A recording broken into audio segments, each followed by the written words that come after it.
Канышай Доскулова батирин 2012 жеке компания аркылуу сатып алган. Ушул күнгө чейин 3 жолу ремонттун өткөргөндүгүн айтып, келтирилген чыгымдарга карабастан кайра акчасын кайтарып алуу аракетинде жүрөт. Ош жана Жалал Абад шаарларын калыбына келтирүү мамлекеттик дирекциясы курган бул үй жараксыз абалга келди деп 30 жаран үйдөн көчүрүлгөн. Бирок үйдү арзан баада сатып алуу мүмкүнчүлүгү бар экендигин айтып, жеке компаниянын ээси сатууга койгон.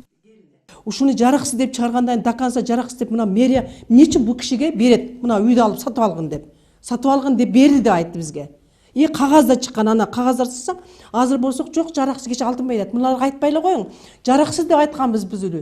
Үйдү 23 000 долларга баалап, баштапкы басына 4 000 доллар акча берген. Эми мынтип улам көчүп бараткан батирди сатууну көздөп, акчасын жеке компаниялардан кайтарып берүүнү суранганда, ремонттон өткөрсөңүз сатууга коебуз деп убадалаган. Бирок ремонттон өткөргөн соң акчасын кайтара албай же сата албай турган кези.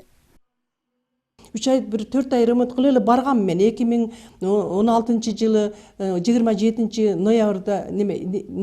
ноябрда пулун бергенмин.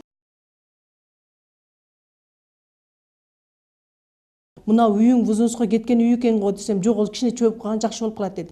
Алдоо жолу менен үйдү алып калгандыгын айткан Доскулова шаар мэриясына маселени чечип берүү боюнча кат жолдогон. Бирок жооп ала алган эмес. Шаар бийлигинин өкүлдөрүнүн айтымында жашоого мүмкүн эместиги боюнча бүтүм чыккан. Бирок тургундар ага карабастан үйлөрдү жарым акчага сатып алышкан. Ал бүгүнкү күндө ал бир жеке ишкердин атында биздин муниципалдык менчиктин балансына алынган эмес ал үйлөр. Аны пока там атайын мониторинг жүргүзгөнгө чейин ал үйдү эксплуатациялоого мүмкүн эмес деген алардын корутундусу чыгат.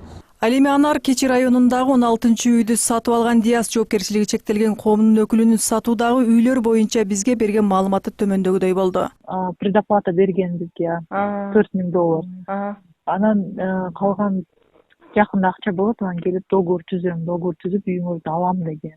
Кичине убакыт өткөндөн кийин баласы келип туруп, апам ооруп атат, мага срочно 2 000 доллар керек деп, кайра расписканы түзүндө кайра акчасын алып кетип калган. Анан биз дагы 1 жыл күттүк, улам кат жаздык, төлөңүзчү, бошотсоңуз депчи. Десек, анан бул төлөбөгөндө биз мыйзам чегинде сотко кайрылганбыз.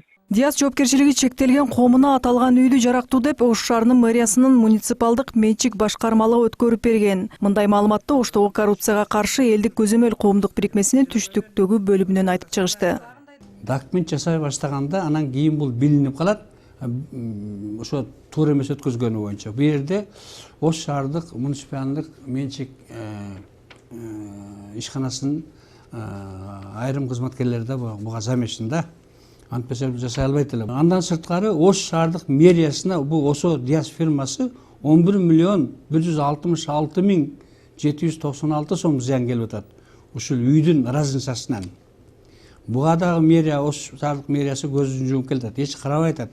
Эскерте кетсек, Ош жана Жалал Абад шаарларын калыбына келтирүү мамлекеттик дирекциясы тарабынан Ош шаарына 1300 батир курулган. Жакын арада эле сапаты начар болгон батирлерди сатып алуу менен жабыркап, Авиценна көчөсүнүн 120 батиринин тургундары тийиштүү органдарга арыз жазышкан. Махпурат Алибаева, Надыр Боронбаев, Ош Бирим жаңылыктары.